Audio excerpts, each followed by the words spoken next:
രാധ ഞാൻ രാധ കണ്ണനെ മറക്കാത്ത രാധ. രാധ ഞാൻ രാധ കണ്ണനെ മറക്കാത്ത രാധ. വൃന്ദാവനം നീ മറന്നോ, മധുരയെ നീ മറന്നോ. വൃന്ദാവനം നീ മറന്നോ, മധുരയെ നീ മറന്നോ.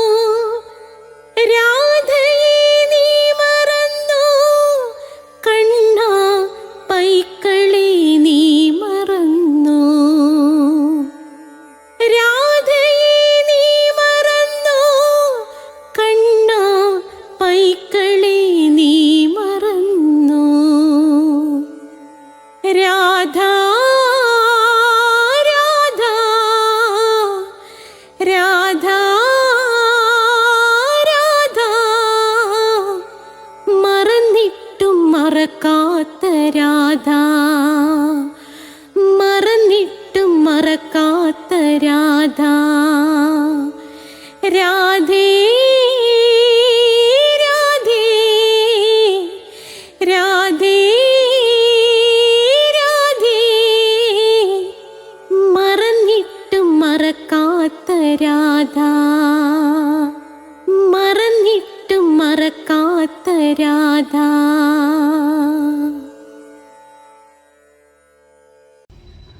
രാധേ രാധേ ഓ രാധേ രാധേ രാധേ രാധേ ഓ രാധേ രാധേ. രാധേ രാധേ എന്ന ചാനലിലേക്ക് എല്ലാ പ്രേക്ഷകർക്കും സ്വാഗതം. നാരായണീയം 4-ാമത്തെ ദശകമാണ്, പിന്നെ 10-ാമത്തെ ശ്ലോകമാണ്. 40-ാമത്തെ എപ്പിസോഡിലേക്ക് കടക്കുകയാണ്. ഇതിനു മുമ്പുള്ള എപ്പിസോഡുകൾ കാണണമെന്നുള്ളവർ ഒരു കാര്യം ചെയ്യുക, പ്ലേലിസ്റ്റ് എടുത്താൽ മതി. എല്ലാ തിങ്കളാഴ്ചയും സബ്സ്ക്രൈബ് ചെയ്തവർക്ക് 12 മണിക്ക് നാരായണീയം കിട്ടും. എല്ലാ ചൊവ്വാഴ്ചയും കൃഷ്ണന്റെ കാമുകിയായ രാധാറാണിയുടെ ജനനം മുതൽ മരണം വരെയുള്ള കഥ നിരവധി റിസർച്ചുകൾ നടത്തി അവതരിപ്പിക്കുകയാണ്.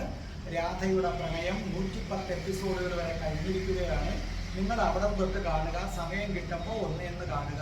എല്ലാ വ്യാഴാഴ്ചയും അഷ്ടപതിയുടെ ക്ലാസ്സാണ്. എല്ലാ വെള്ളിയാഴ്ചയും മോക്ഷം നേടാൻ ആഗ്രഹിക്കുന്നവർക്ക് ധർമ്മപദമാണ്. അഷ്ടപതി നിങ്ങൾ നിശ്ചയമായും കേൾക്കണം. നാരായണീയം വായിക്കുമ്പോൾ രോഗങ്ങൾ ഇല്ലാതാകും. നാരായണീയം കേൾക്കുമ്പോൾ അഷ്ടപതി ധനധാന്യ സമ്പൽ സമൃദ്ധിയും വീട്ടില് സ്നേഹവും ഐക്യവും, പിന്നെ ദമ്പതികൾ തമ്മിലുള്ള സ്നേഹവും കാമുകി കാമുകന്മാരെ ഒന്നിക്കാനുമൊക്കെ സഹായിക്കുന്നതാണ് എന്ന് പറയുന്നത് അഷ്ടപതി. അതേ കണക്ക് ഇതിനകത്ത് സ്പോക്കൺ ഇംഗ്ലീഷ് സംസാരിക്കാൻ ആഗ്രഹിക്കുന്നവർക്ക് അതിൻ്റെ വീഡിയോ ഇട്ടിട്ടുണ്ട്. 10-15 വീഡിയോ ഇട്ടിട്ടുണ്ട്. പിന്നെ നിങ്ങൾക്ക് എൻ്റെ അടുത്ത് ചേർന്ന് പഠിക്കണമെന്നുള്ളവർക്ക് എൻ്റെ അടുത്ത് ചേർന്ന് പഠിക്കാം. ഇവിടെ താമസ സൗകര്യങ്ങളൊക്കെ ഉണ്ട്. പിന്നെ ജ്യോതിഷം ഉണ്ട്, ഓരോ മാസത്തിൽ ജനിച്ചവരുടെ ഫലം, ഓരോ നക്ഷത്രത്തിൽ ജനിച്ചവരുടെ ഫലം കൊടുത്തിട്ടുണ്ട്. അപ്പം നിങ്ങളത് നോക്കുക. എന്തെങ്കിലും സംശയം ഉണ്ടെങ്കിൽ ഡിസ്ക്രിപ്ഷൻ ബോക്സിൽ എൻ്റെ ഫോൺ നമ്പർ ഉണ്ട്, 9645333999. കുടുംബമായി താമസിക്കുന്നവർ ഒരിടത്തൊരിടത്തൊരു അച്ഛനുണ്ടായിരുന്നു.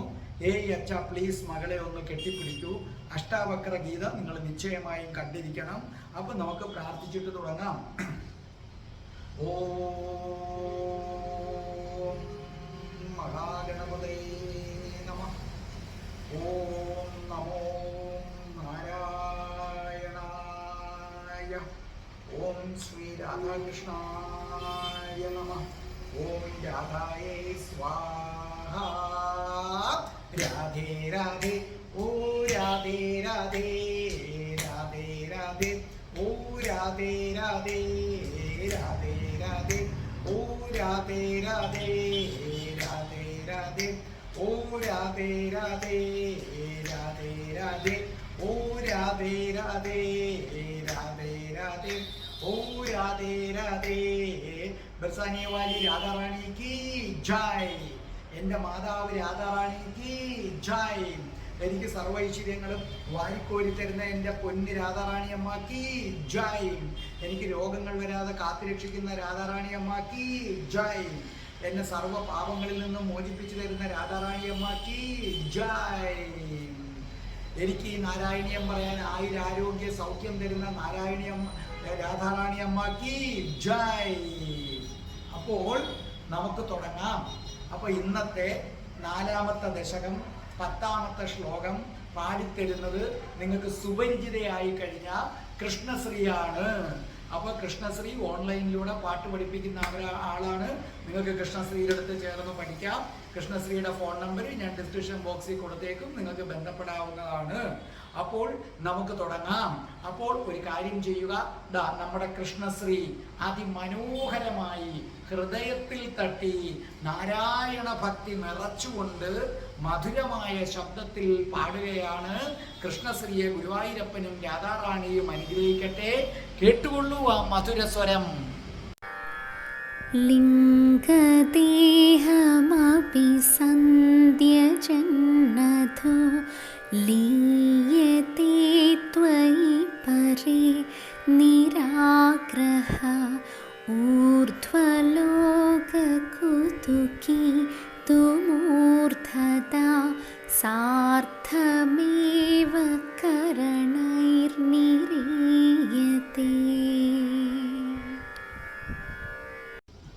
അപ്പോൾ നമ്മുടെ കൃഷ്ണശ്രീ വളരെ മനോഹരമായി നിങ്ങൾക്ക് പാടി തന്നല്ലോ. നിങ്ങൾ അതനുസരിച്ച് പാടി ശീലിക്കുക. ശ്രദ്ധിച്ചേട്ടെ. ലിംഗദേഹമഭി സന്ധ്യജന്നതോ ലീയതേ ത്വയി പരേ നിരാഗ്രഹ ഊർധ്വലോക കുതുകീത്മമൂർധത സാർത്ഥമേവ കരണൈർനിരീയതേ. ഓക്കെ. ലിംഗദേഹം അപി അർത്ഥം എഴുത്. ലിംഗദേഹം അപി എന്ന് പറഞ്ഞാൽ അർത്ഥം സൂക്ഷ്മ ശരീരത്തെയും. ലിംഗദേഹം അപി അർത്ഥം സൂക്ഷ്മ ശരീരത്തെയും. സന്ധ്യജന്നതോ സന്ധ്യജന്നതോ അർത്ഥം മുകളിൽ നിർത്തി ഉപേക്ഷിക്കുന്നവനായിട്ട്. അത്ര എഴുതണം. മുകളിൽ നിർത്തി ഉപേക്ഷിക്കുന്നവൻ ആയിട്ട്. അല്ലയോ? മുകളിൽ നിർത്തി ഉപേക്ഷിക്കുന്നവനായിട്ട്. ലീയതേ ലീയതേ അർത്ഥം എഴുത്. ലയിക്കുന്നു ലയിക്കുന്നു. ത്വയി ത്വയി അങ്ങയിൽ അങ്ങയിൽ. പരേ പരേ പരബ്രഹ്മമായ പരബ്രഹ്മമായ. നിരാഗ്രഹ നിരാഗ്രഹ ആഗ്രഹങ്ങളില്ലാത്ത. നിരാഗ്രഹ ആഗ്രഹങ്ങളില്ലാത്ത. ഊർധ്വലോക അർത്ഥം എഴുത്. ബ്രഹ്മാദി തുടങ്ങിയ ലോകങ്ങൾ. അതായത് നമ്മുടെ ബ്രഹ്മലോകം, വിഷ്ണുലോകം, ശിവന്റെ കൈലാസം, അതൊക്കെയാണ് ഊർധ്വലോകങ്ങൾ. ബ്രഹ്മാദി തുടങ്ങിയ ലോകങ്ങൾ. കുതുകി കുതുകി അർത്ഥം എഴുത്. കൊതിക്കുന്ന. കുതുകി കൊതിക്കുന്ന. തു ആകട്ടെ ആകട്ടെ. മൂർധത മൂർധത മുകളിലേക്ക് മുകളിലേക്ക്. സാർത്ഥമേവ കരണൈ അത്ര എഴുത്. സാർത്ഥമേവ കരണൈ അർത്ഥം ശരീരത്തോടു കൂടി തന്നെ. ശരീരത്തോടു കൂടി തന്നെ. നിരീയതേ നിരീയതേ വെളിയിലേക്ക് പോകുന്നു. നിരീയതേ വെളിയിലേക്ക് പോകുന്നു. ആദ്യം ഞാനിതിൻ്റെ മൊത്തത്തിലുള്ള അർത്ഥമൊന്ന് പറഞ്ഞു തരാം. ബ്രഹ്മാദി ലോകങ്ങൾ കൊതിക്കാത്ത യോഗി, ബ്രഹ്മലോകത്തോ പിന്നെ വൈകുണ്ഠത്തോ കൈലാസത്തോ പോകണം എന്ന് ആഗ്രഹമില്ലാത്ത യോഗി പ്രാണവായുവിനെ ഭ്രൂമധ്യത്തിൽ നിർത്തും. മനസ്സിലായില്ലേ? പുരികങ്ങളുടെ നടുക്ക് ഭ്രൂമധ്യത്തിൽ നിർത്തിയിട്ട് അതിനെ എന്ത് ചെയ്യുന്നു? അതായത് നമ്മുടെ മൂലാധാരത്തിൽ നിന്ന് പ്രാണവായുവിനെ ഉയർത്തി എവിടെ ഭ്രൂമധ്യത്തിൽ കൊണ്ടുവന്ന് ഒരല്പനേരം അവിടെ ഒന്ന് നിർത്തിയതിനു ശേഷം തൻ്റെ ഈ കാണുന്ന ശരീരം സ്ഥൂല ശരീരം, ഇതിനകത്ത് ഒരു നൂല് പോലൊരു ശരീരമുണ്ട്, അതാണ് സൂക്ഷ്മ ശരീരം. നമ്മൾ ചെയ്യുന്ന ഓരോ പ്രവർത്തികളും റെക്കോർഡ് ചെയ്തു വെക്കുന്നത് സൂക്ഷ്മ ശരീരത്തിലാണ്. നമ്മൾ മൊബൈലിൽ വീഡിയോ റെക്കോർഡ് ചെയ്യത്തില്ലേ, ആ മൊബൈൽ എന്ന് പറയുന്നത് സ്ഥൂല ശരീരം. അതിനെ റെക്കോർഡ് ചെയ്യുന്ന ഭാഗമാണ് സൂക്ഷ്മ ശരീരം എന്ന് പറയുന്നത്. അപ്പം ആ അതായത് നമ്മളിപ്പോൾ ശരിക്കും പറഞ്ഞാൽ എന്താ പറയേണ്ടത്, നമ്മളൊരു വെള്ളരിക്ക എടുക്കുന്നു, ആ വെള്ളരിക്ക സ്ഥൂല ശരീരം, ആ പുറമേ കാണുന്ന തൊലി ഉൾപ്പെടെയുള്ളത് സ്ഥൂല ശരീരം, ആ തൊലി മാറ്റുമ്പം കിട്ടുന്ന വെള്ളഭാഗമാണ് സൂക്ഷ്മ ശരീരം. അപ്പം നിങ്ങളുടെ ഓരോ പ്രവൃത്തിയും നിങ്ങളുടെ ശരീരം റെക്കോർഡ് ചെയ്തുകൊണ്ടിരിക്കുകയാണ്. ആ റെക്കോർഡാണ് സൂക്ഷ്മ ശരീരം. അപ്പോൾ ബ്രഹ്മലോകത്തോ വിഷ്ണു ലോകത്തോ ശിവന്റെ ലോകത്തോ പോകണമെന്ന് ആഗ്രഹം ഇല്ലാത്ത യോഗികള് പുറമേ കാണുന്ന ഈ ശരീരം സ്ഥൂല ശരീരം, ആ സ്ഥൂല ശരീരത്തിൽ നിന്ന് നമ്മൾ പുറത്ത് കിടക്കുമ്പോൾ നമ്മളെടുത്ത് സൂക്ഷ്മ ശരീരം ഉണ്ടായിരിക്കും. അപ്പം നമ്മളൊരു അപ്പൂപ്പൻ താടി പോലെ ആകാശത്തൊഴുകി നടക്കും. അപ്പോൾ ഈ യോഗികൾ സ്ഥൂല ശരീരവും ഉപേക്ഷിക്കും, സൂക്ഷ്മ ശരീരവും ഉപേക്ഷിച്ച് പരബ്രഹ്മമായ ശ്രീകൃഷ്ണനിൽ വന്ന് ലയിക്കുന്നു. അതായത് രൂപമില്ലാത്ത പരബ്രഹ്മമായ ശ്രീകൃഷ്ണനിൽ വന്ന് ലയിക്കുന്നു. എന്നാൽ ബ്രഹ്മാദി തുടങ്ങിയ ഊർധ്വലോകങ്ങളിൽ ജീവിക്കണം എന്നാഗ്രഹിക്കുന്ന യോഗികളുണ്ട്. ഭഗവാന്റെ വിഭൂതികൾ അവിടെ ജീവിച്ച് ആസ്വദിക്കണം എന്നുള്ളവര് ബ്രഹ്മരന്ധ്രത്തിലൂടെ, അതായത് ശരിക്കും മൂലാധാരത്തിൽ നിന്ന് പ്രാണവായുവിനെ ഭ്രൂമധ്യത്തിൽ കൊണ്ടുവന്ന് നിർത്തി ഒരു നിമിഷം നിർത്തിയതിന് ശേഷം നമ്മുടെ ശിരസിലൂടെ, അതാണ് ബ്രഹ്മരന്ധ്രം, ആ ശിരസിലുള്ള ഒരു ദ്വാരത്തിലൂടെ ബ്രഹ്മരന്ധ്രത്തിലൂടെ പ്രാണവായുവിനെ പുറത്തേക്ക് കളയും. അങ്ങനെ പ്രാണവായുവിനെ പുറത്തേക്ക് എടുക്കുമ്പോൾ രണ്ട് രീതിയുണ്ട്. ഒന്ന് സൂക്ഷ്മ ശരീരത്തോടു കൂടി പോകാം, രണ്ട് സൂക്ഷ്മ ശരീരവും കഴിഞ്ഞ് കളഞ്ഞ് പരബ്രഹ്മത്തിൽ ലയിക്കാം. അപ്പോൾ ഒരു കാര്യം ഓർമ്മിക്കുക, സൂക്ഷ്മ ശരീരത്തോടു കൂടി പരബ്രഹ്മത്തിൽ ലയിക്കാൻ പറ്റില്ല. എന്നാൽ ഈ യോഗികൾക്ക് സൂക്ഷ്മ ശരീരം കയ്യിലുണ്ടെങ്കിൽ ഊർധ്വലോകങ്ങളൊക്കെ സന്ദർശിക്കാം. അത് വിശദമായി ഊർധ്വലോകങ്ങൾ പറഞ്ഞു തരാം. അവർക്ക് ബ്രഹ്മാവിൻ്റെ ലോകത്ത് പോകാം, വിഷ്ണുവിൻ്റെ ലോകത്ത് പോകാം, കൈലാസത്ത് ശിവന്റെ അടുത്ത് പോകാം. അങ്ങനെ പരബ്രഹ്മമായ ശ്രീകൃഷ്ണന്റെ വിഭൂതികളായ ഈ മൂന്ന് ലോകങ്ങളും മറ്റു ലോകങ്ങളും എല്ലാം സന്ദർശിച്ച് ആനന്ദമടഞ്ഞ് തൃപ്തി വന്നു കഴിയുമ്പോൾ അവർ സൂക്ഷ്മലോകവും ഉപേക്ഷിക്കുന്നു, ശരീരവും ഉപേക്ഷിച്ച് പരബ്രഹ്മത്തിൽ ലയിക്കുന്നു. അപ്പൊ ഇതിന്റെ മൊത്തത്തിലുള്ള അർത്ഥം മനസ്സിലായല്ലോ. അപ്പൊ മൊത്തത്തിലുള്ള അർത്ഥം ഇത്രയേ ഉള്ളൂ. നമുക്ക് സമാധി അവസ്ഥയിലെത്ത യോഗി ഉണ്ടല്ലോ, ആ യോഗി എന്തു ചെയ്യുന്നു? തൻ്റെ ലിംഗശരീരം, അതായത് സൂക്ഷ്മ ശരീരം, അപ്പൊ ശ്രദ്ധിച്ചു കേട്ടോണം, ഇത്രയേ ഉള്ളൂ. ബ്രഹ്മാദി ലോകങ്ങൾ കൊതിക്കാത്ത യോഗി തൻ്റെ ശരീരത്തിൽ നിന്ന് സൂക്ഷ്മ ശരീരത്തെയും കളഞ്ഞിട്ട് ബ്രഹ്മത്തിൽ ലയിക്കുന്നു. എന്നാൽ വൈകുണ്ഠത്തും മറ്റും പോകണമെന്ന് ആഗ്രഹമുള്ളവരാകട്ടെ മൂലാധാരത്തിൽ നിന്ന് പ്രാണവായുവിനെ കൊണ്ടുവന്ന് ഭ്രൂമധ്യത്തിൽ നിർത്തി ബ്രഹ്മരന്ധ്രത്തിലൂടെ സൂക്ഷ്മ ശരീരത്തെയും കൂടെ കൊണ്ടങ്ങ് പോകുന്നു. അവർ ഈ ലോകങ്ങളിലൊക്കെ രസിച്ച് ജീവിച്ചു മതിയാകുമ്പോൾ സൂക്ഷ്മ ശരീരവും കളഞ്ഞതിന് ശേഷം പരബ്രഹ്മമായ രൂപമില്ലാത്ത കൃഷ്ണന്റെ ജ്യോതിസിൽ ലയിക്കുന്നു എന്നാണ് അർത്ഥം. ഇനി നമുക്ക് ഒന്നാമത്തെ വരി നോക്കാം. എന്താ ഒന്നാമത്തെ വരി? ലിംഗദേഹമഭി സന്ധ്യജന്നതോ, ലിംഗദേഹമഭി സൂക്ഷ്മ ശരീരത്തെയും സന്ധ്യജന്നതോ മുകളിലേക്ക് ഉയർത്തി നിർത്തി ഉപേക്ഷിക്കുന്നു. അതായത് ഇത്രയേ ഉള്ളൂ, പ്രാണവായുവിനെ മൂലാധാരത്തിൽ നിന്നെടുത്തി ഉയർത്തി കൊണ്ടുവന്ന് ഭ്രൂമധ്യത്തിൽ നിർത്തിയതിന് ശേഷം യോഗി തൻ്റെ ലിംഗശരീരം എന്ന് പറഞ്ഞാൽ സൂക്ഷ്മ ശരീരം, തൻ്റെ ലിംഗശരീരം അല്ലെങ്കിൽ സൂക്ഷ്മ ശരീരം ഉപേക്ഷിക്കുന്നു. അപ്പൊ എന്താണ് സൂക്ഷ്മ ശരീരം?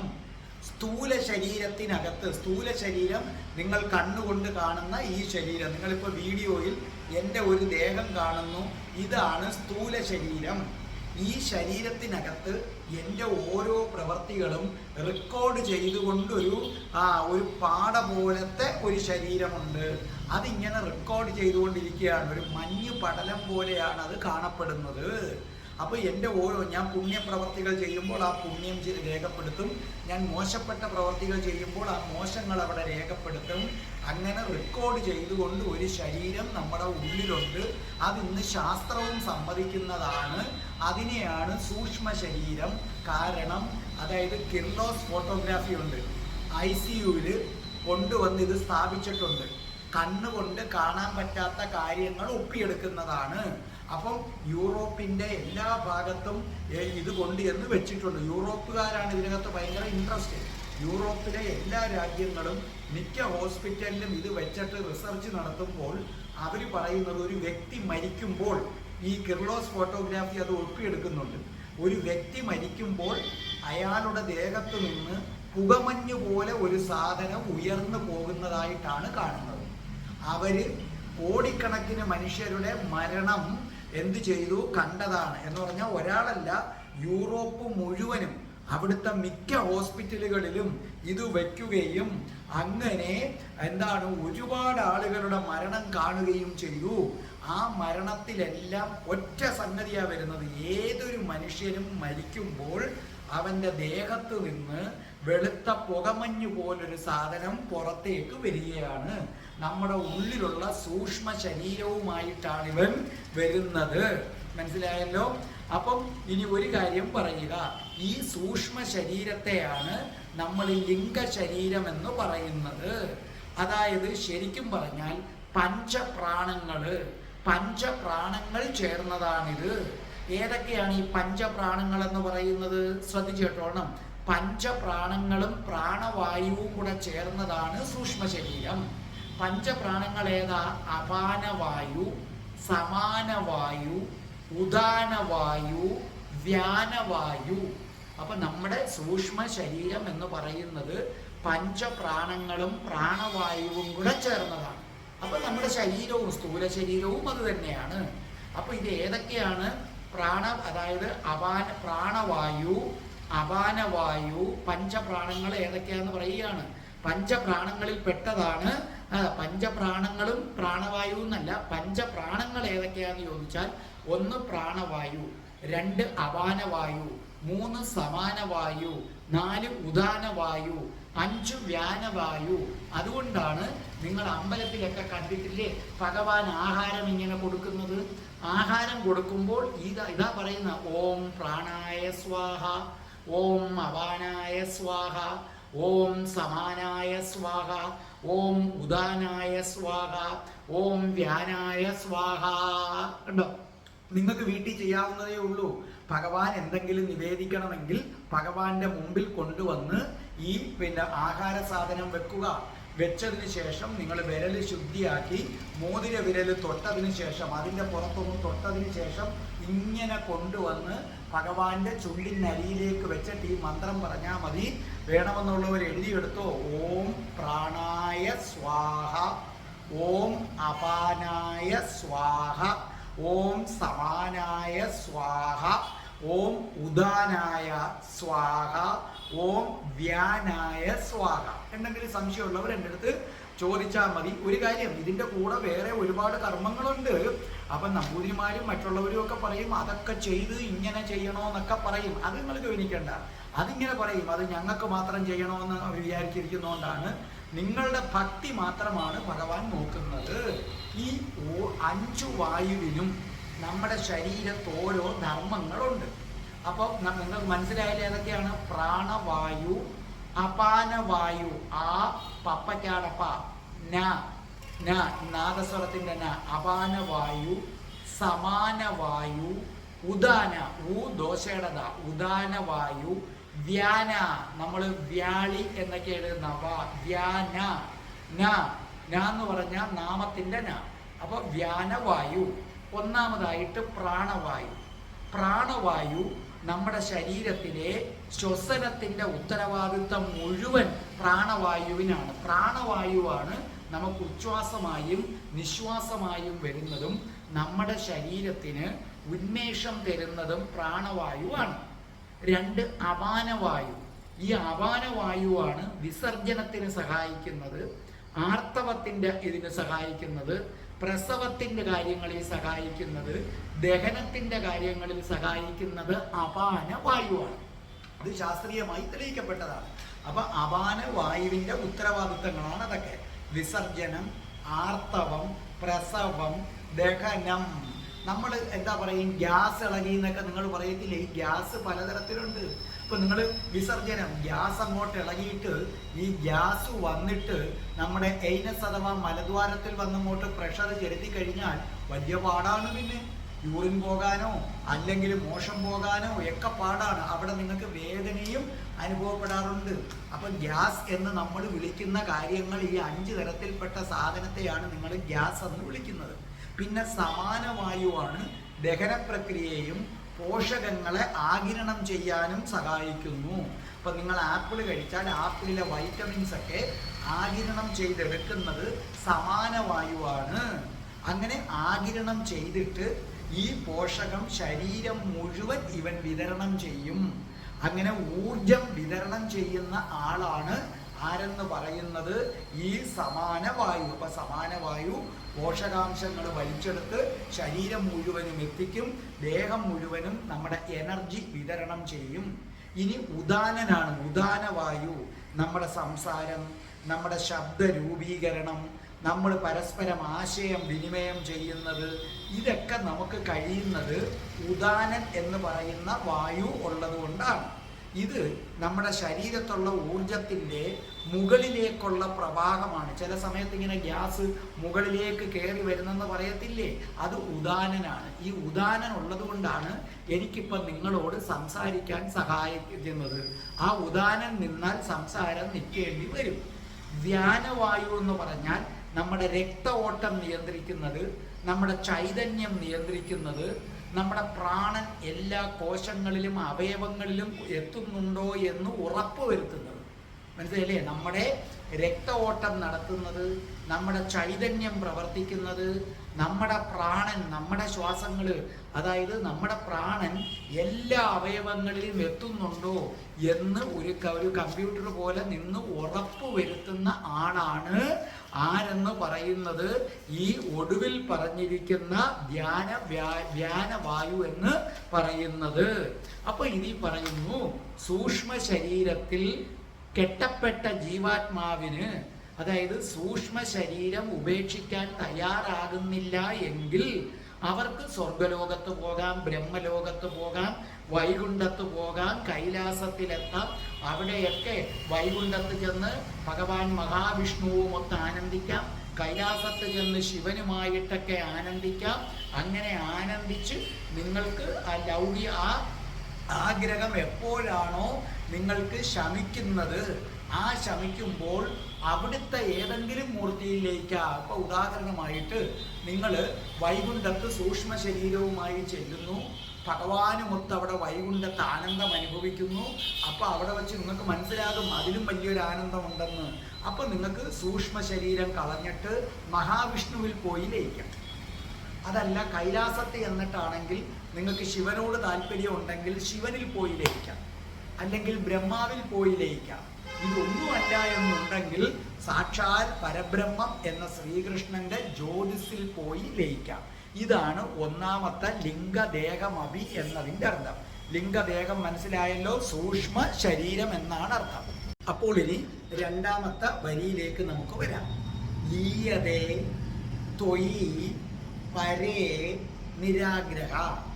ലീയതേ ലയിക്കുന്നു, ത്വയി അങ്ങയിൽ, ശ്രീകൃഷ്ണനിൽ, പരേ പരബ്രഹ്മത്ത്, നിരാഗ്രഹ ആഗ്രഹങ്ങളില്ലാതെ. അപ്പൊ നമ്മൾ നേരത്തെ പറഞ്ഞ കാര്യം ഒന്നും കൂടെ പറയുന്നേ ഉള്ളൂ. സമാധി അവസ്ഥ പ്രാപിച്ച യോഗി. സമാധി അവസ്ഥ ഇപ്പൊ അറിയാമല്ലോ, ഭഗവാന്റെ ജ്യോതിസ് രൂപം മാത്രം മനസ്സിൽ ഉറപ്പിച്ച്, അല്ലെങ്കിൽ കൃഷ്ണന്റെ രൂപം മാത്രം മനസ്സിൽ ഉറപ്പിച്ച്, ലൗകിക ചിന്തകളൊന്നും വരാതെ ദീർഘകാലം ആർക്കാണോ ഇരിക്കാൻ പറ്റുന്നത് അവരാണ് സമാധി. അങ്ങനെ സമാധി അവസ്ഥയിൽ എത്തിച്ചേർന്ന യോഗിയെ സംബന്ധിച്ചിടത്തോളം നമ്മൾ നേരത്തെ പറഞ്ഞു, മൂലാധാരത്തിൽ നിന്ന് പ്രാണവായുവിനെ എടുത്ത് സുഷുമ്ന നാഡിയിലൂടെ ഭ്രൂമധ്യത്തിലെത്തി അവിടെ ഒരു നിമിഷം നിന്നിട്ട് ബ്രഹ്മരന്ധ്രത്തിലൂടെ തിരിച്ചു പോകും. പക്ഷേ ഈ യോഗിക്ക് ഊർധ്വലോകങ്ങളായ ബ്രഹ്മാവിൻ്റെ ലോകം, വിഷ്ണുവിൻ്റെ ലോകം, ശിവന്റെ ലോകം ഇത് സന്ദർശിക്കാൻ ആഗ്രഹമില്ല എങ്കിൽ അവർ സൂക്ഷ്മ ശരീരത്തെയും എന്തു ചെയ്യുന്നു? കളയുന്നു. കളഞ്ഞിട്ട് ഭഗവാന്റെ ഏത് രൂപത്തിൽ ലയിക്കുന്നു? പരബ്രഹ്മ രൂപത്തിൽ ചെന്ന് ലയിക്കുന്നു. അപ്പൊ ആഗ്രഹമില്ല എന്നതുകൊണ്ടാണ് നിരാഗ്രഹ എന്ന് പറയുന്നത്. ലീയതേ എന്ന് പറഞ്ഞ പരബ്രഹ്മത്തിൽ ലയിക്കുക. നിങ്ങൾ ഒരു കാര്യം ഓർമ്മിക്കുക, ഭഗവാന് രണ്ട് രൂപങ്ങൾ ഉണ്ട്. ഒന്നാമത്തത് പര, രണ്ടാമത്തത് അപര. എന്താണ് പര അപര എന്ന് പറയുന്നത്? കേട്ടോണ്ടിരിക്കുന്ന ആർക്കെങ്കിലും അറിയാമോ? പര എന്ന് പറഞ്ഞാൽ ഭഗവാൻ ശ്രീകൃഷ്ണന്റെ രൂപമില്ലാത്ത പരബ്രഹ്മം, ആ ജ്യോതിസ്. ഭഗവാൻ ശ്രീകൃഷ്ണൻ ഒരു ജ്യോതിസാണ്, ഈ പ്രപഞ്ചം മുഴുവൻ നിറഞ്ഞു നിൽക്കുന്ന ജ്യോതിസ്. ആ ജ്യോതിസിനെ നിങ്ങൾക്ക് ബ്രഹ്മമെന്നോ ഇഷ്ടമുള്ളത് വിളിക്കുക. ഹിന്ദുക്കൾ അതിനെ ബ്രഹ്മം എന്നൊരു പേര് കൊടുത്തന്നേ ഉള്ളൂ. അപ്പോൾ ഭഗവാൻ ശ്രീകൃഷ്ണന്റെ രൂപം കളഞ്ഞിട്ട് പ്രപഞ്ചം മുഴുവൻ നിറഞ്ഞു നിൽക്കുന്ന ഒരു വലിയ ജ്യോതിസ്, അതാണ് ഭഗവാന്റെ പരരൂപം. അതേസമയം ഭഗവാനെ ഒരു രൂപം വേണം, ആ ജ്യോതിസ് മാത്രം പറ്റത്തില്ല എന്ന് വിചാരിക്കുന്നവർക്ക് വേണ്ടി ആ ജ്യോതിസിൽ നിന്ന് ഭഗവാൻ രൂപമെടുത്ത് വന്നതാണ് കൃഷ്ണൻ. അതാണ് അപര അപര, പര അപര. പര എന്ന് പറഞ്ഞ ജ്യോതിസ്. ജ്യോതിസിനെ ഉപാസിക്കുന്നവര് സൂക്ഷ്മ ശരീരത്തെയും കളഞ്ഞ് പരബ്രഹ്മത്തിൽ ലയിക്കും. അതല്ല അപര എന്ന് വെച്ചാൽ ഭഗവാന്റെ രൂപത്തെ ആരാധിക്കുന്നവര് അവര് ഊർധ്വലോകങ്ങളിൽ പോയി ബ്രഹ്മാവും വിഷ്ണുവും ശിവനും ഒക്കെ ആയിട്ട് നമ്മുടെ നാടൻ ഭാഷയെ പറഞ്ഞ അടിച്ചു പൊളിച്ചു കഴിഞ്ഞ് ആഗ്രഹങ്ങൾ ഒടുങ്ങുമ്പോൾ ഭഗവാന്റെ പരബ്രഹ്മ രൂപത്തിൽ ലയിക്കും. അപ്പോൾ പര എന്താണെന്നും അപര എന്താണെന്നും മനസ്സിലായില്ലേ? നിരാഗ്രഹ, ആഗ്രഹമില്ലാത്തവർക്ക് മാത്രമേ പരബ്രഹ്മത്തിൽ ലയിക്കാൻ പറ്റൂ. ഇതാണ് രണ്ടാമത്തെ വരി പറഞ്ഞിരിക്കുന്നത്. ഇനി നമുക്ക് മൂന്നാമത്തെ വരി, ഊർധ്വലോക കുതുകി തു മൂർധത. ഊർധ്വലോകം എന്ന് പറഞ്ഞാൽ ബ്രഹ്മാദി തുടങ്ങിയ ലോകവും അതിനു മുകളിലുള്ള മറ്റു ലോകങ്ങളും. തു ആകട്ടെ, മൂർധത മുകളിലേക്ക്. അത് ഒരിക്കൽ പറഞ്ഞ കാര്യം തന്നെയാണ് ഇവിടെ റിപ്പീറ്റ് ചെയ്യുന്നത്. ആദ്യത്തെ 2 വരിയാണ് ഇതിനകത്ത് പ്രധാനം, പിന്നെ ആവർത്തനമാണ്. ഇതിൽ പറഞ്ഞിരിക്കുന്ന ഇത്രയേ ഉള്ളൂ, ദൈവങ്ങളുടെ ലോകം, അതാണ് ഊർധ്വലോകം. ദൈവങ്ങൾ വസിക്കുന്ന ലോകമാണ്, ദൈവം രൂപമെടുത്ത് വസിക്കുന്ന ലോകങ്ങളാണ് ഊർധ്വലോകം എന്നറിയപ്പെടുന്നത്. നമ്മുടെ സ്വർഗരാജ്യം, വൈകുണ്ഠം, ഇതൊക്കെ ഊർധ്വലോകമാണ്. അഗ്നിദേവന്റെ ലോകങ്ങൾ, ഇതെല്ലാം ഊർധ്വലോകങ്ങളാണ്. അപ്പോൾ എന്താ പറഞ്ഞിരിക്കുന്നത്? ഈ 3 ലോകമുണ്ട്. ഒന്ന് ഊർധ്വലോകം, അവിടെയാണ് ദൈവങ്ങൾ താമസിക്കുന്നത്. അതാണ് നമ്മൾ സ്വർഗം, വൈകുണ്ഠം എന്ന് പറയുന്നത്. രണ്ടാമത്തത് മധ്യലോകം, അവിടെയാണ് മനുഷ്യനും മൃഗങ്ങളും ചെടികളും, നമ്മളൊക്കെ മധ്യലോകം. അതിന് താഴെ ഉള്ളതാണ് അധോലോകം. മരിച്ചവരൊക്കെ എവിടാണുള്ളത്? അധോലോകത്തിലുള്ളതാണ്. ഇങ്ങനെ ഒരുപാട് ലോകങ്ങളുണ്ട്. ഭൂലോകം, ഭുവർലോകം, സ്വർഗലോകം, മഹർലോകം, ജനലോകം, തപലോകം, സത്യകലോകം, അങ്ങനെ ഒരുപാട് എന്തുണ്ട് ലോകങ്ങളുണ്ട്. അപ്പൊ ഇവിടെ പറഞ്ഞിരിക്കുന്നത് ഇത്രയേ ഉള്ളൂ. ഭഗവാന്റെ രൂപത്തെ ഇഷ്ടപ്പെടുന്നവര്, ശ്രീകൃഷ്ണന്റെ രൂപത്തെ ഇഷ്ടപ്പെടുന്നവര് സൂക്ഷ്മ ശരീരത്തോടൊപ്പം ഈ പറഞ്ഞ ഭൂർലോകം, ഭുവലോകം, സകല ലോകങ്ങളിലും ദൈവങ്ങൾ എവിടൊക്കെ ഉണ്ടോ അവിടെയുള്ള ലോകങ്ങളിലൊക്കെ പോയി താമസിച്ച് തൃപ്തി വരുമ്പം സ്ഥൂല ശരീരം, സൂക്ഷ്മ ശരീരം ഉപേക്ഷിച്ച് പരബ്രഹ്മത്തിൽ ലയിക്കും. അല്ലാത്തവരാകട്ടെ എന്തു ചെയ്യുന്നു? നേരിട്ട് പരബ്രഹ്മത്തിൽ ലയിക്കും. ഇത്രയേ ഉള്ളൂ പറഞ്ഞിരിക്കുന്നത്. അപ്പോൾ ഊർധ്വലോകം എന്നൊക്കെ പറഞ്ഞാൽ മനസ്സിലായില്ലേ? ദൈവങ്ങൾ താമസിക്കുന്ന ലോകമാണ് അവിടെ ഏറ്റവും കൂടുതൽ ഉദ്ദേശിക്കുന്നത്. അപ്പോൾ ദൈവങ്ങൾ താമസിക്കുന്ന നിരവധി ലോകങ്ങളുണ്ട്. ഇപ്പൊ ശാസ്ത്രവും അത് പറയുന്നു. അത്രയേ ഉള്ളൂ മൂന്നാമത്തെ വരിയുടെ അർത്ഥം. അതിൽ വലിയ കാര്യമൊന്നുമില്ല. ഇനി നമുക്ക് നാലാമത്തെ വരി, സാർത്ഥമേവ കരണൈർ നിരീയതേ. സാർദ്ധമേവ കരണൈ, ശരീരത്തോടു കൂടി തന്നെ, നിരീയതേ, വെളിയിലേക്ക് വരുന്നു. ഇവിടെയും നേരത്തെ പറഞ്ഞ കാര്യം തന്നെയാണ്. ഈ ശ്ലോകത്തിൽ ആദ്യത്തെ 2 വരി പറഞ്ഞത് തന്നെയാണ്. എന്താ ഇവിടെ പറഞ്ഞിരിക്കുന്നത്? നേരിട്ട് പരബ്രഹ്മത്തിൽ ലയിക്കണ്ട, പകരം വൈകുണ്ഠവും കൈലാസവും ഒക്കെ പോകണമെന്നുണ്ടെങ്കിൽ സൂക്ഷ്മ ശരീരവും കൊണ്ട് പുറത്തേക്ക് പോകണം എന്നാണ് പറഞ്ഞിരിക്കുന്നത്. അത് നമ്മളിപ്പോൾ പലതവണ പറഞ്ഞു കഴിഞ്ഞു. അതേ ഉള്ളൂ നാലാമത്തെ വരിയിലുള്ളത്. ഇനി എനിക്ക് ഇത് കേട്ടുകൊണ്ടിരിക്കുന്ന എൻ്റെ പ്രേക്ഷകരോടാണ് ചോദ്യം. അമ്മമാരെ, നിങ്ങൾക്ക് ഭഗവാൻ ശ്രീകൃഷ്ണന്റെ അടുക്കൽ പോയി, വൈകുണ്ഠത്ത് പോയി ഭഗവാനോടൊത്ത് കുറേ നാൾ താമസിച്ചതിന് ശേഷം നിങ്ങൾക്ക് പരബ്രഹ്മത്തിൽ ലയിച്ചാൽ മതിയോ? അങ്ങനെ മതിയെങ്കിൽ നിങ്ങൾ കൃഷ്ണന്റെ രൂപത്തെ ഉപാസിച്ചുകൊള്ളൂ. അതല്ല, നേരിട്ട് കൃഷ്ണന്റെ ജ്യോതിസായ പരബ്രഹ്മത്തിൽ ലയിക്കണമെന്നുണ്ടെങ്കിൽ നിങ്ങൾ രൂപം മാറ്റിയിട്ട് ഓം മാത്രം പറയുക, വേറൊന്നും പറയരുത്. ഓം പറഞ്ഞ് ഒരു വലിയ ജ്വാല മനസ്സിൽ സങ്കല്പിച്ചാൽ മതി. സങ്കല്പിക്കേണ്ട, പതുക്കെ കൊണ്ട് ഓം പറയുമ്പം ഈ ജ്വാല തെളിഞ്ഞ് തെളിഞ്ഞ് നിങ്ങൾക്ക് വരും. ഇനി എന്നെ സംബന്ധിച്ചിടത്തോളം എനിക്ക് ആദ്യമേ പരബ്രഹ്മത്തിൽ ലയിക്കണമെന്ന് ആഗ്രഹമില്ല. അപ്പൊ നിങ്ങൾ പറയും, സാറിന് ഇങ്ങനെ ചുറ്റി അടിക്കണം, വിഷ്ണു ലോകം ശിവലോകം. ഇല്ല, എനിക്ക് വൈകുണ്ഠത്തും പോകണ്ട, എനിക്ക് വേറെ ഒരു ബ്രഹ്മലോകത്ത് എവിടെയും എനിക്ക് പോകണ്ട. എനിക്ക് ഇങ്ങനൊരു അവസരം കിട്ടുകയാണെങ്കിൽ ഞാൻ എൻ്റെ സൂക്ഷ്മ ശരീരം കളയത്തില്ല. ഞാൻ ഈ സൂക്ഷ്മ ശരീരവുമായി എനിക്ക് ഗോലോകത്ത് പോകണം. ഗോലോകത്ത് പോയിട്ട് രാധാറാണിയെയും രാധാ സമേതനായിരിക്കുന്ന ശ്രീകൃഷ്ണ ഭഗവാനെയും എനിക്ക് പൂജിക്കണം. എനിക്കെൻ്റെ രാധാറാണി അമ്മ താമസിക്കുന്നിടത്ത് പോയാൽ മതി. എനിക്കൊരു പരബ്രഹ്മത്തിൽ എനിക്ക് ലയിക്കണ്ട. ഇനി ഇത് കേട്ടുകൊണ്ടിരിക്കുന്ന പ്രേക്ഷകരോട് എനിക്ക് പറയാനുള്ളത്, നിങ്ങൾക്ക് വൈകുണ്ഠത്തോ കൈലാസത്തിലോ ബ്രഹ്മലോകത്തിലോ അല്ലെങ്കിൽ ഒരുപാട് അഗ്നിദേവന്റെ ലോകത്തിലോ ഒക്കെ പോകാം. ഊർധ്വ ലോകങ്ങളിൽ ഏത് വേണമെങ്കിലും നിങ്ങൾക്ക് പോകാം. അവിടെ നിങ്ങൾക്ക് പോകണമെന്നുണ്ടെങ്കിൽ ഭഗവാൻ ശ്രീകൃഷ്ണനെ മാത്രം ധ്യാനിച്ചാൽ മതി. വളരെ ശ്രദ്ധിക്കണം, ഊർധ്വ ലോകങ്ങൾ പറയുമ്പോൾ ഒരിക്കലും ഗോലോകം പറഞ്ഞിട്ടില്ല. കാരണം ഗോലോകത്ത് അങ്ങനെ കയറാൻ പറ്റത്തില്ല. മനസ്സിലായ? ഈ ഒരു ഊർധ്വ ലോകത്തിലും ഗോലോകമില്ല. ഗോലോകം അത് വേറെ. നമ്മൾ പറയത്തില്ലേ, ഇത് കളി വേറെ. ഗോലോകം പ്രത്യേകം മാറ്റി നിർത്തപ്പെടുന്നതാണ്. അപ്പൊ ഈ ഒരു യോഗിക്കും അങ്ങോട്ട് കയറാക്കത്തില്ല. അങ്ങോട്ട് കയറണമെങ്കിൽ രാധാറാണിയെ പിടിക്കണം. നമ്മുടെ ഹിമാലയത്തിലൊക്കെ പോയി അഗ്നിയുടെ പുറത്തൊക്കെ ഇരുന്ന് തപസ് ചെയ്യും. തപസ് ചെയ്യുന്നവരൊക്കെ ഊർധ്വലോകത്തും വൈകുണ്ഠത്തും ഒക്കെ പൊക്കോളണം. ഗോലോകത്തിന്റെ പടിവാതിക്കൽ കയറ്റത്തില്ല. അവിടെ കയറ്റണമെങ്കിൽ രാധാറാണി വേണം. ഈ കേട്ടുകൊണ്ടിരിക്കുന്ന പ്രേക്ഷകർക്ക് ഗോലോകത്ത് പോകണമെന്ന് ആഗ്രഹമുണ്ടെങ്കിൽ കൃഷ്ണനെ മാത്രം പിടിച്ചാൽ പറ്റത്തില്ല. ആദ്യം രാധാറാണിയിൽ ഭക്തി ഉറയ്ക്കാൻ എൻ്റെ രാധയുടെ പ്രണയം കാണുക. അതോടൊപ്പം തന്നെ രാധാകൃഷ്ണന്മാരെ സന്തോഷിപ്പിക്കാൻ അഷ്ടപതിയുടെ ക്ലാസ് കേട്ട് അത് നിത്യവും വായിച്ച്, എസ്പെഷ്യലി പ്രത്യേകിച്ചും രാധാകൃഷ്ണന്മാരുടെ രതിലീല കേൾക്കണമെന്നാണ് കൃഷ്ണൻ പറയുന്നത്. അത് കേട്ടാലേ അങ്ങോട്ടേക്ക് കയറാനായിട്ട് പറ്റത്തുള്ളൂ.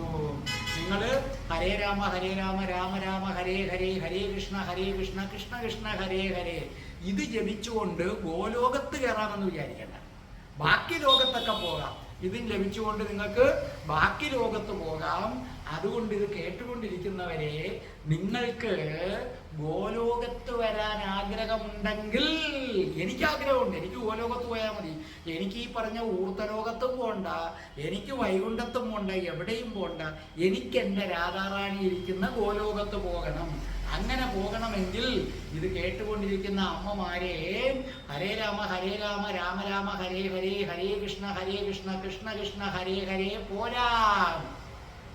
അതൊന്നും കൊണ്ട് ഗോലോകത്തിന്റെ പടിവാതിൽക്കൽ പോയിട്ട് ഗോലോകത്തിൽ നിന്ന് കോടിക്കണക്കിന് യോജന അകലപ്പോലും എത്താൻ പറ്റത്തില്ല നിങ്ങൾക്ക്. ഇവിടെ കിടന്ന് വെളുത്തുള്ളിയും മറ്റും തിന്നാതിരുന്നത് കൊണ്ട് ഇതൊന്നും കൊണ്ട് അവിടെ പറ്റത്തില്ല.